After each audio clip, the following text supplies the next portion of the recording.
I got off the road November 4th, 2017.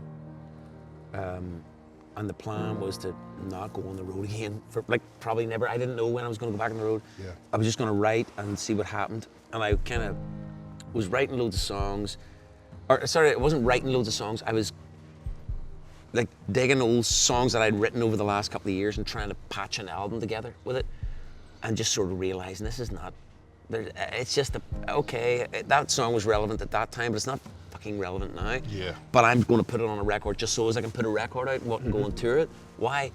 And then Sapling came along, which was the first honest song that I'd written in, I don't know how long, because I was being honest with myself. Yeah. My addiction's what I needed to do. I was worried I was going to lose my family, worried I was going to lose my life, quite frankly. It was the first real song. As soon as I wrote that, then it was like, okay, everything else was just like, whoosh, that album was gone. You had a song like that? The first song I wrote for the last record,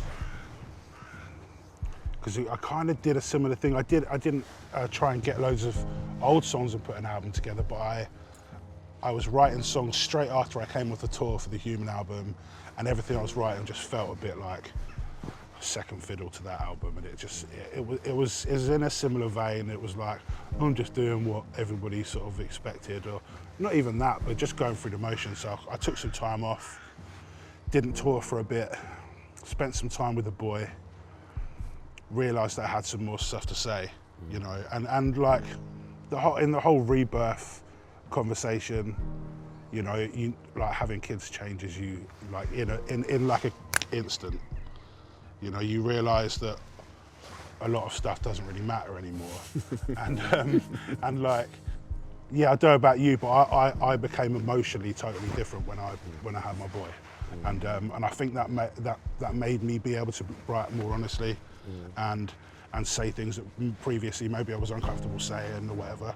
So I wrote a song called Anywhere Away From It. It was all about actually that I'm quite uncomfortable on stage, and I don't always feel comfortable being on stage or in situations that people expect you to be comfortable in, and that's all right to be like a grown man but still have those kind of feelings, you know, and be honest about it. So yeah, love it. You know what, man, like it did I was going to say I'm worried about. It's not like I worried about, but I did think about like an artist like you, because I know where your heart is. I know you're mostly you listen to folk. You know, people would probably not know that about you. I don't know, but like you're sort of, you know, you come from such an organic tradition of music, and then to have done well. Yeah. It's like I was going, wow, how's that going to work out? Because all the people around you are going to be going, right, money's coming in, let's do this again, and I know who you are, so you're going to be going, Yeah, it was difficult. I'm not going to lie, I don't think I was completely prepared for it, and I'm still not, you know. But you know, it gets kind of like I don't complain about it, so I'm not like, oh God, you know, people come up to me in the street and say, hey, Record Bromance stuff.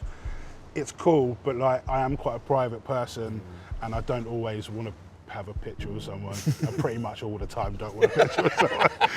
You know, I don't begrudge anything like, when people are excited about music and stuff and want to talk about it, that's cool. But we live in a different world now, I guess, you know. You just have to accept it. I sometimes sound like an old man, like, oh, bloody selfies. But back in my day, we didn't do that. We had happy snaps, yeah. But like I do feel like that, you know. And but I think I've come to terms with like it's all right to be like, I don't want a picture today. If someone else is offended by it, then they're offended by it. It's their problem. Do you know what I mean? You can't feel bad about it. I'd imagine someone like you could just pull a certain type of face and they wouldn't even come fucking near you. Yeah, so I do when I'm on a mission, like running around like Lidl trying to like do my shopping.